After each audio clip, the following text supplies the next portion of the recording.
Hey, it's Michael, and this is the Kintsugi Podcast. I'll be back in a minute with this week's conversation about resilience. But first, if you wish to create a better life and have a better career, then please visit michaelobrienshift.com and download your free workbook on how to create a better life. In it, you'll discover ways to find more energy for the things and the people who matter most to you, so you can create a better tomorrow.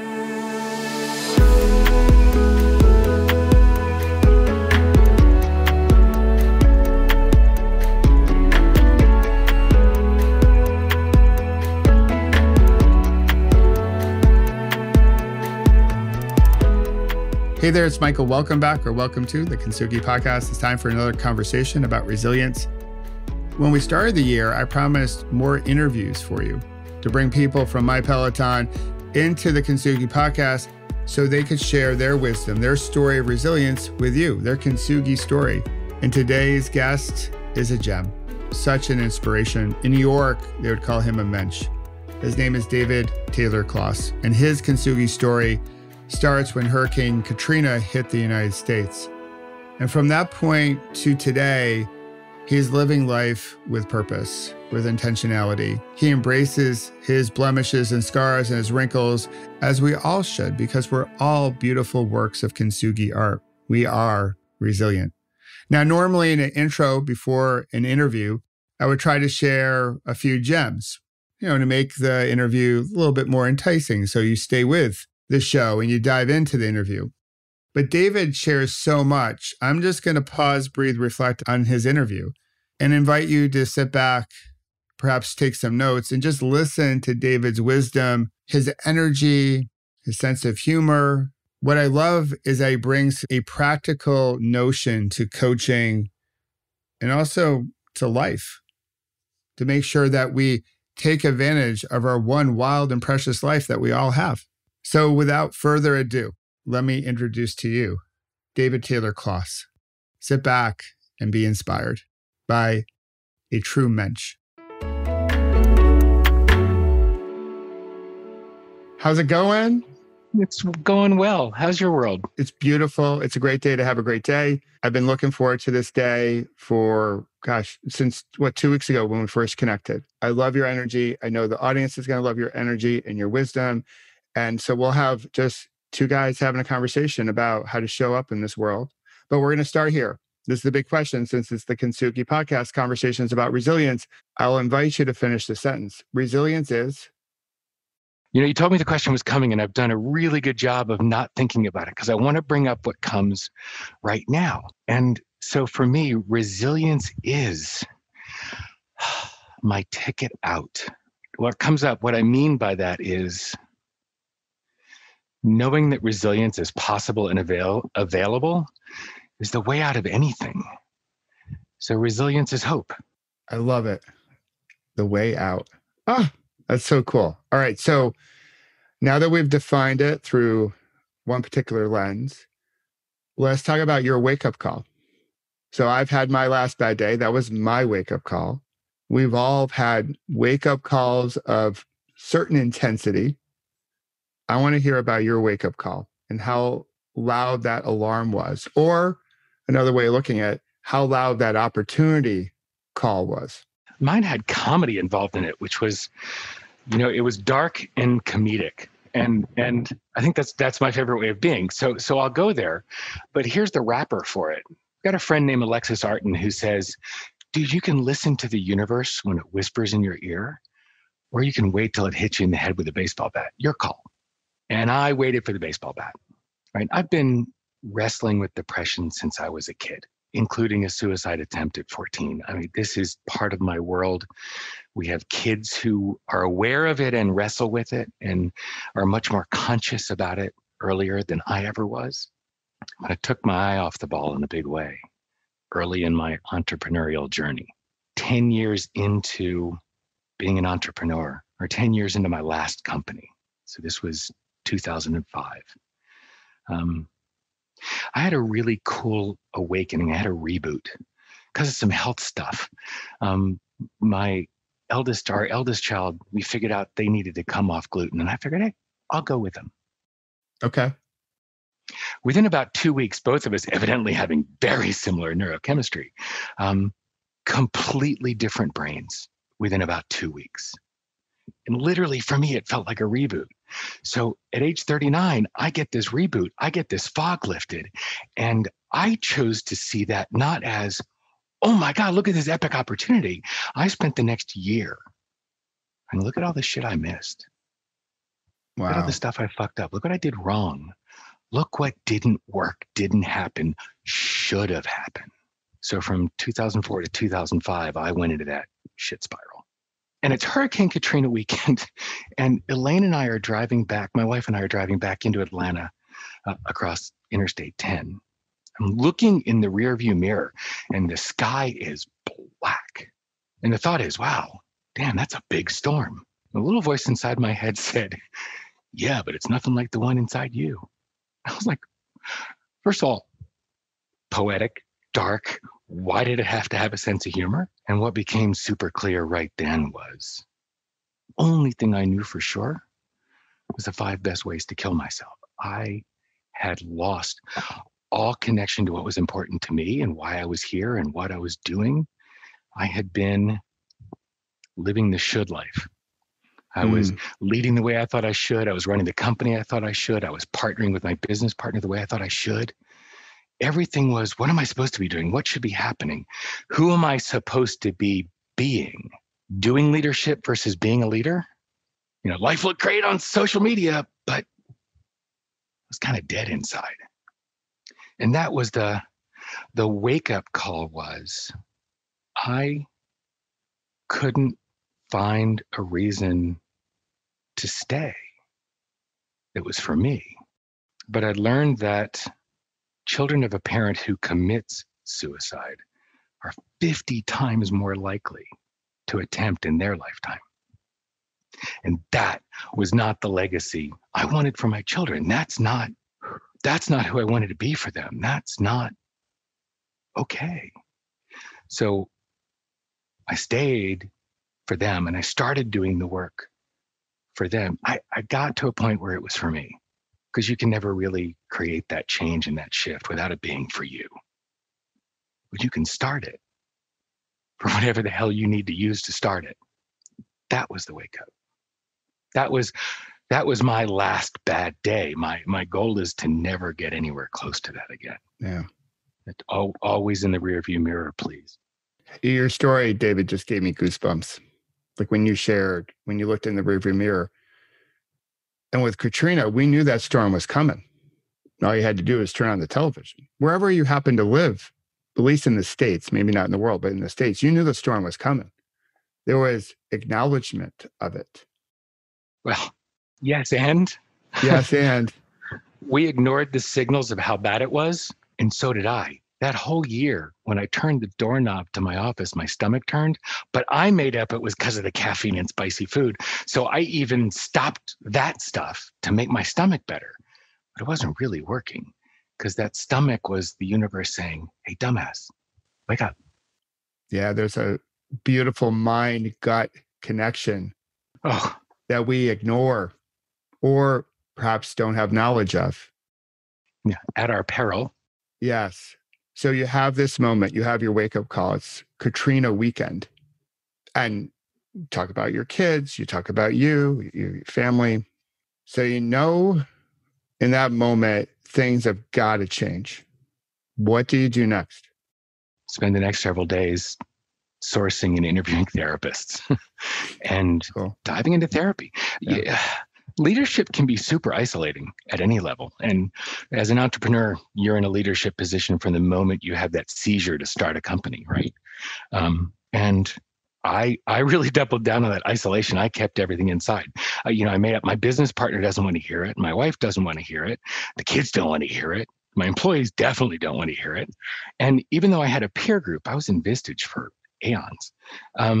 I kept that inside, because admitting that I'm scared, admitting that I don't know what I'm doing, because none of us do, is a failure in and of itself. And I wasn't going to do that because that's not what I should do.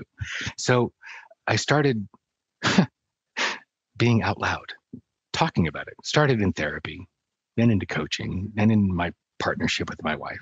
I spent a great deal of time and effort rebuilding my out loud muscle, which is a huge part of there's a guy named Marty Blackman, I think, who wrote a book called Younger Next Year.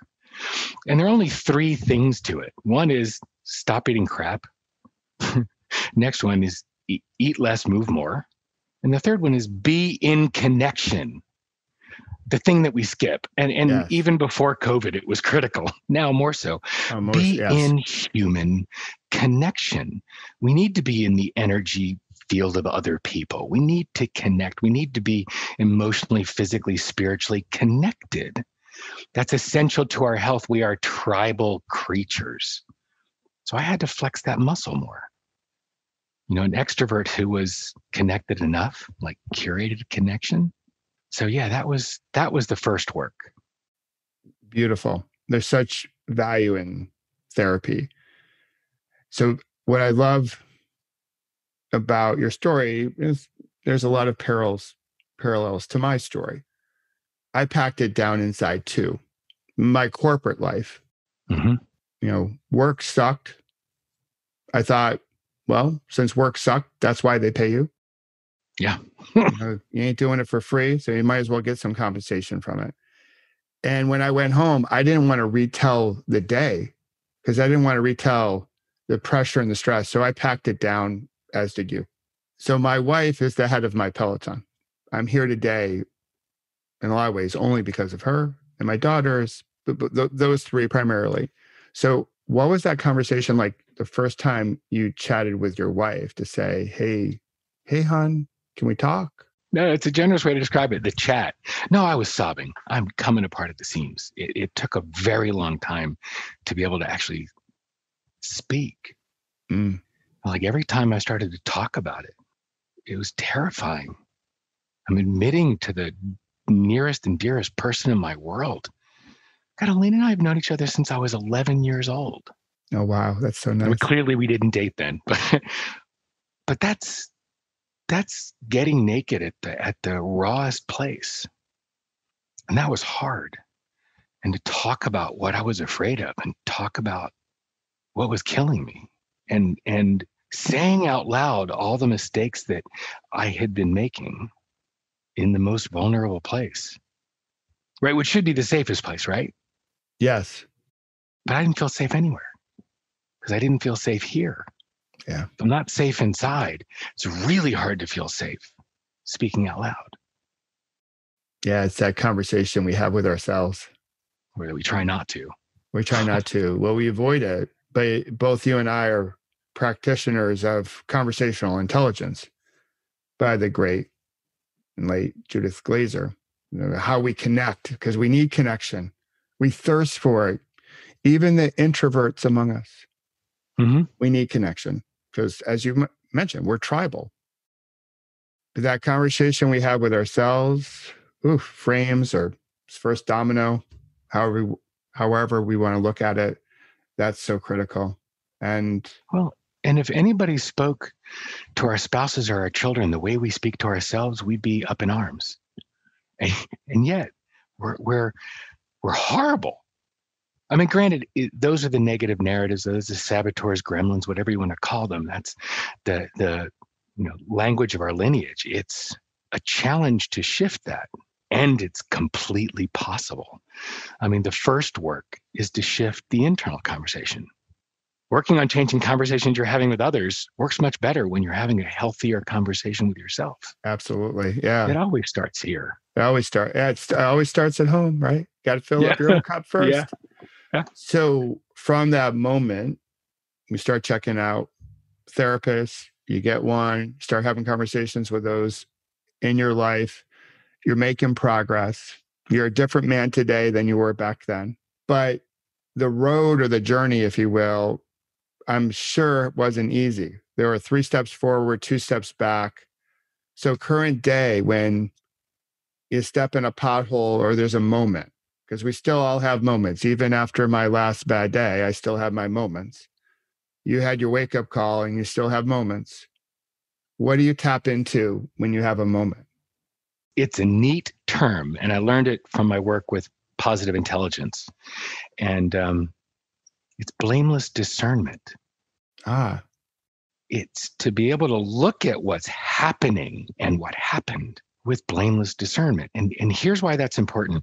We are meaning-making machines and evidence-collecting machines. It's what we do. It's what's kept us alive for millennia. But events are neutral. So literally everything, all the meaning we attach to things are completely made up. Now, we can't affect events. We can't change them. We can't direct them. And well, that's another whole episode of how we can actually shift events. But let's stay with events occur. They are neutral. We attach meaning. Well, if meaning is all made up, why not make up something that serves?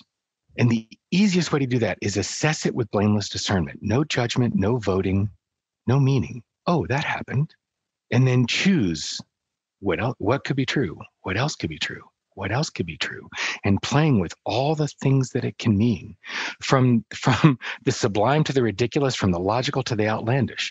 Make it all up. And even if you're doing it alone, do it out loud.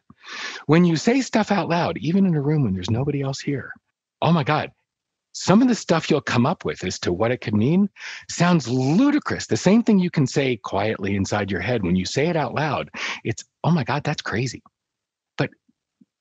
And starting with blameless discernment is such a powerful tool, because then you're in control of the meaning that stays attached to it. I love it. All events are neutral until you label them. That was a big thing. I had a really low moment. We've talked about this, I believe. Mentor shared with me, hey, Michael, all the events in your life are neutral until you label them. You get to choose your label. Right now, you're labeling yourself as a victim. I'm submitting to you. You can look at this in a completely new way. And so then I got really curious about the labels we use. Good news, bad news, who knows? Yeah. And it's all neutral, right? We're just so quick to label things because we're still on our hamster wheel. And when we're on a hamster wheel, we just react. You said that. We're so quick to label things. And what comes up is something I learned from the 12-step world. A friend of mine shared this with me last year, that we're not responsible for our first thought. We are responsible for our second. Yeah. And that is powerful. That first thought could be a total reaction, an unconscious, unintelligent, primitive brain knee-jerk reaction. The second thought can be a conscious response. That's where we have absolute power. Yeah. And I'm not sure if the 12-step program finishes that notion off with and first action, not responsible for our first thought, but we are responsible for our next thought and our first action. And which ties back to like Viktor Frankl's work and Man's Search for Meaning. It's all in the intervals in between all of our different moments. And if we slow down enough, we have more room to play in those moments in between the moments. We can be more thoughtful. We get to play in a cool space as coaches. Yeah. You know, there are two gaps that we help folk navigate, ourselves and others. And that first gap is the gap between when you're triggered and when you notice that you're triggered. Yeah. I mean, everybody gets triggered. Dalai Lama gets triggered. He just notices. And then the next one is the gap between when you notice and when you choose something different, a different neural pathway, a different thought, a different action, different. Now, in that middle space, that between, you know, when you notice that you're triggered, it's much easier to choose something different when you add in blameless discernment here in the middle. Yes. And that's the playground. Yes, it's mindfulness, self-awareness that closes that first gap. And it's doing the work of, you know, we were talking before the broadcast about we have a huge number of tools already, just remembering the ones we have and recalling so we can use them. That's the work of closing the second gap between when you notice and when you choose something different. I love it. So I want to get to that. I want to get to coaching. So now fast forward, you're a team coach, a leadership coach, executive coach. How did your journey, what you went through, your storm, your wake-up call, how does it influence you today as a coach? Interesting. How does the wake-up call influence me? You know, I sort of get that there's no reason any entrepreneur, any leader should ever get as far gone as I got. That was sort of the first thought. Hmm. How did I learn this? How did I get here? By doing it wrong for so long, right? And nobody should have to get that lost and disconnected. And that's got such a negative, it's avoiding a negative. And what's shifted in the last several years, it's become about what is it that you're creating? I have an agenda for every single one of my clients, which is contrary to what coaching says. We're supposed to be free of attachment. I don't agree. And I've had some fun arguments with faculty at two of the different coaching schools. I think we all have an agenda because I think every human, particularly entrepreneurs and leaders, are here to create a shift. The lucky ones dare to know what it is and dare to declare it. And I have an agenda, and that is that what I want from my clients is to take a peek at, face, eventually step into, and fully live their own fucking magnificence. And I don't care what that looks like for them. Yeah. I care that it happens. So I'm not attached to a specific outcome. I'm attached to that big outcome of living that magnificence. So yes, I hold that. And that's what I realized my work has shifted to over the 12 years I've been doing this, from avoiding that negative to, oh my God, creating that epic positive. It's a different way of doing it. Yeah, there's a lot of dogma out there in the coaching world. I agree with you. Right, my agenda is I want my clients to wake up to this like freaking amazing life that we all have. Wake up, live it, and understand what you want to do, to paraphrase Mary Oliver, what you want to do with your one wild and precious life. Get off the hamster wheel and live. You can wait for another awful day or a wake-up call or an inflection point or a flashpoint. Everybody's got a term for it. You can wait for that, or you can wait until you hit rock bottom. Or you can decide, right where I am, that's the bottom. I'm going to raise it from here. That is a powerful, life-changing stance. Doesn't matter how good or bad things are for you right now. If you choose this is the bottom, then it is. Yes. Yeah, I think from your story and my story, we had a lot of moments, gifts from the universe, God, Mother Nature, whoever, that we just blew past because we weren't awake. Or we were awake enough to say, you know what, I don't have time for that. I got to keep going. I got stuff to do. Classic human doer before you become a human being type of thing. Well, it's like, when you're on a bicycle in the Peloton and you're moving 20, 30 miles an hour, the wind against the straps on your helmet makes it hard to hear. And what I realize is I don't hear at speed, right? Because the universe doesn't scream. My intuition doesn't scream over the speed. So my best access to my intuition, my best access to source and the information that's available to me is to slow down. We don't hear well at speed. No, beautiful analogy. Hamster wheel is noisy. Yeah, it's too noisy. Yeah. Yeah. And our vision, narrows as well. So you mentioned assessments in our coaching profession, and there are folks out there in the audience that are coaches. We love our assessments. Oh boy, don't we? We want to measure your personality 7 different ways till Sunday. What color are you? Your spirit animal. If you were a book, if you were a tree, like you name it. If there's a problem out there, I got an assessment for you. We're going to assess you to death. Of course, we're not going to judge, right? Because coaches don't do that. We're no judgment, but we're going to assess the heck out of you. So I'll tee that up and I'll let you respond. We're both certified in many assessments, but the real juice of coaching is not found in the assessment. True or false, or agree, disagree. I want you to be able to comment on that. Screamingly true. Look, to be fair, I have assessments on my wall, ones that I've done about me. And I've got as many letters after my name as I have in my name. So yeah, I got caught up in the crack fest that is the assessment world. And I don't want to paint them all with a broad brushstroke as bad.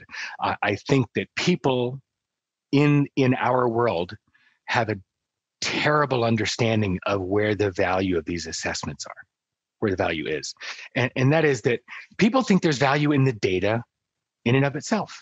And that's wrong. The data that comes back, whether it's a 360 or Hogan, even Enneagram Saboteur assessment, doesn't matter. The data itself is absolutely useless. The only value in assessment are the conversations that are possible because of the data. That's where the change happens. That's where the shift happens, because that's what can be used to open up awareness. Now, the other problem is, I'll pick on, it doesn't matter whose version of the 360. The problem with most assessments is they don't get looked at again for 364 days until the next abuse session. I mean, your next review. And it's terrible for the assessor, and it's terrible for the assessee, because the cadence is too low. We're not using it with a cadence that allows us to actually monitor what's important and have the conversations there so we can create lasting, meaningful change. It's just a horrible afternoon. It's transactional at best. And people will argue, but filled with so much bias.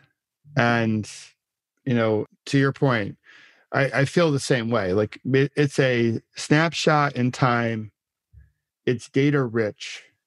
Mm-hmm. That is there to spark a different conversation that you have with yourself and you have with others day in and day out.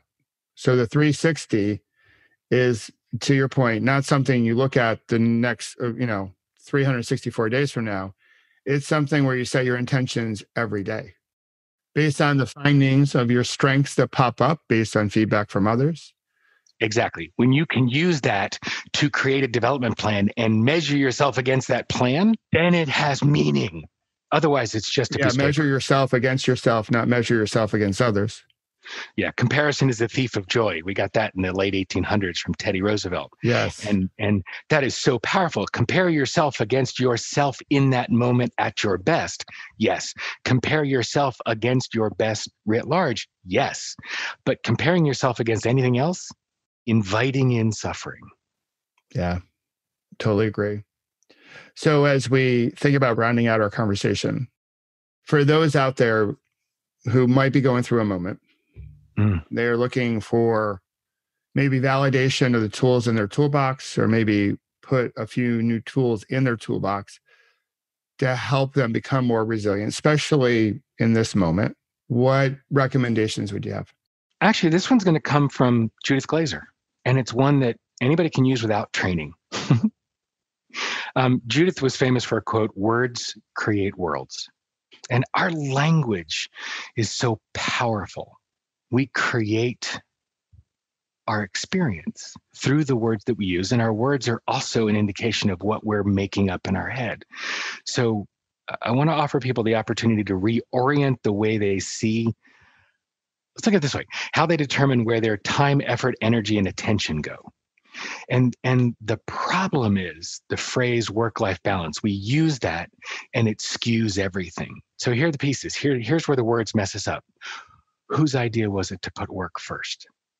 Think what that does to the way we prioritize, the way we organize, the way we balance and invest our most important assets, our time, energy, attention.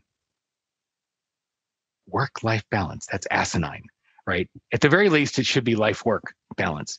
Well, here's the other problem. Even before lockdown, where our homes are also our schools, playgrounds, and offices, in order to balance two things, you kind of got to separate them. Good luck. Yes. Trying to separate work and life. Work is an integral part of life, just like play, family, community, faith, all the things that are a part of our life and important to us. So work doesn't belong in the phrase at all, and balance doesn't either.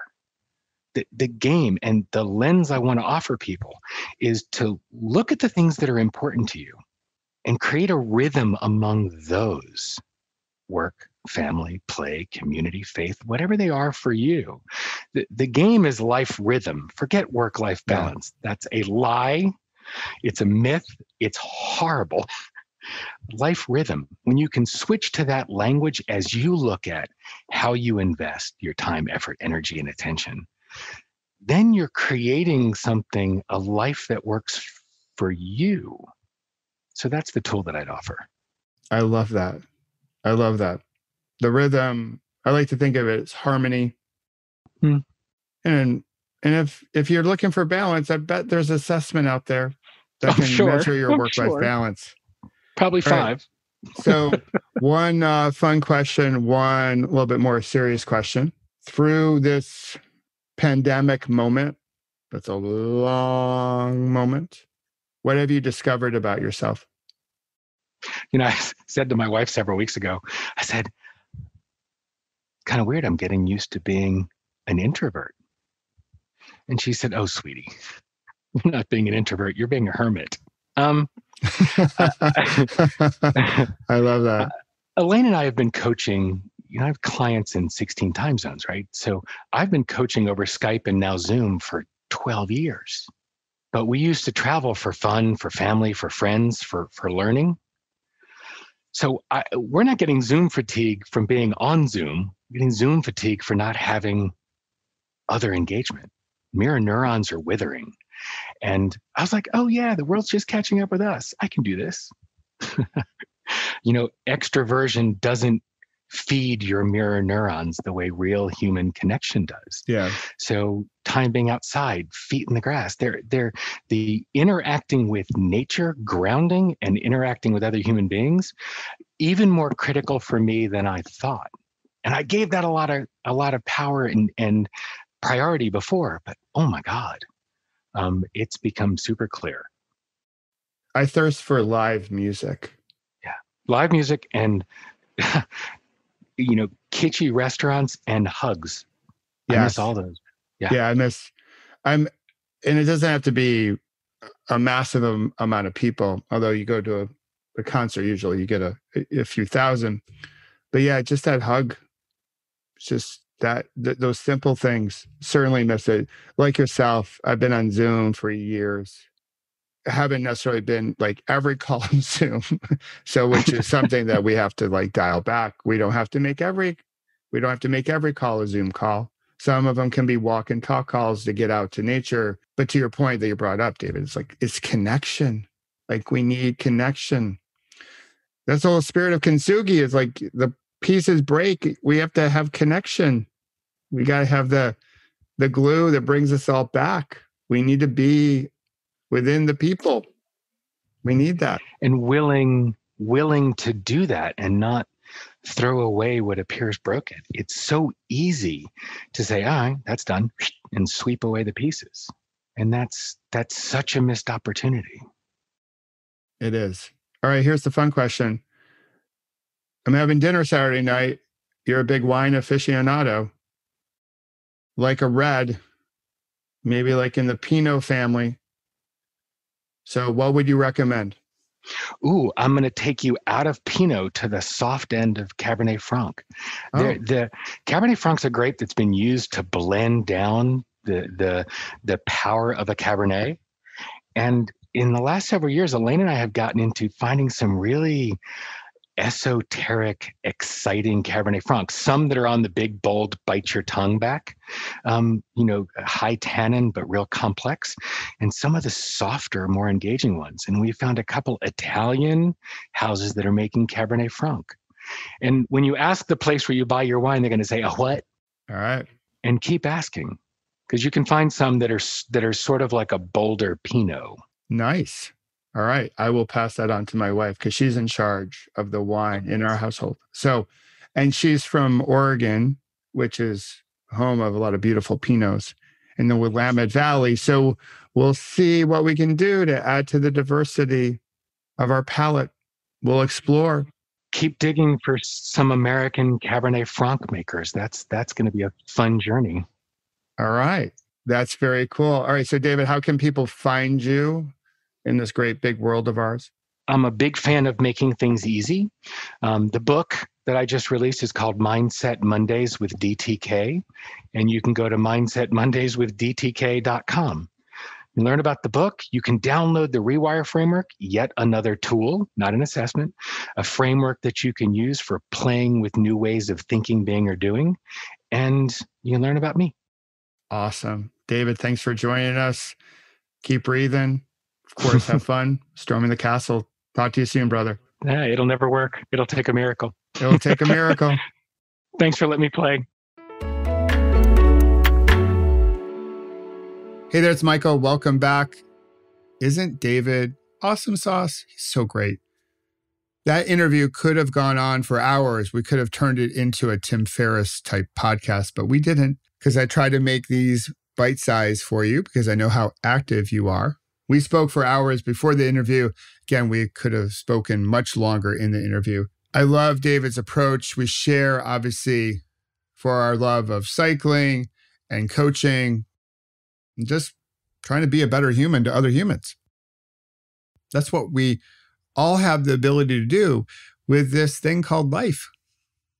And he knows this, and I know you know it as well. If you're a listener to the Kintsugi Podcast, we can't do this by ourselves. We need a strong peloton. I'll use my vocabulary. If you don't know what a peloton is, if you're new to the Kintsugi Podcast, it's a group of cyclists in a bike race, like the Tour de France. They're all on different teams, but they still need each other to go down the road as fast and as safely as possible. Just like we do in life, we should be riding with people who bring out the best in us. And David is the type of guy that brings out the best in others. So I hope you'll follow him wherever you follow people. I hope you'll reach out to him, maybe a DM, maybe an email. Check out his website. We'll put it in the show notes. And just let him know that we care that he got through his Kintsugi moment so he can spread his wisdom and his energy in helping all of us become a better version of ourselves tomorrow than we are today. So with that, as always, thank you for listening to the Kintsugi Podcast, subscribing, rating it, leaving a comment, sharing it with friends, all that jazz and more. Until next week, I encourage you to pause, breathe, reflect on your Kintsugi, on your resilience. We are all beautiful. We are all works of art, works of Kintsugi art. Our scars, our blemishes, our weaknesses, our cracks, all that, they're not signs of being fragile. They're actually symbols of our strength, symbols of our resilience. So embrace your Kintsugi this week. Pause, breathe, reflect on that. And of course, as always, have fun storming the castle. We'll talk to you next week. Bye-bye.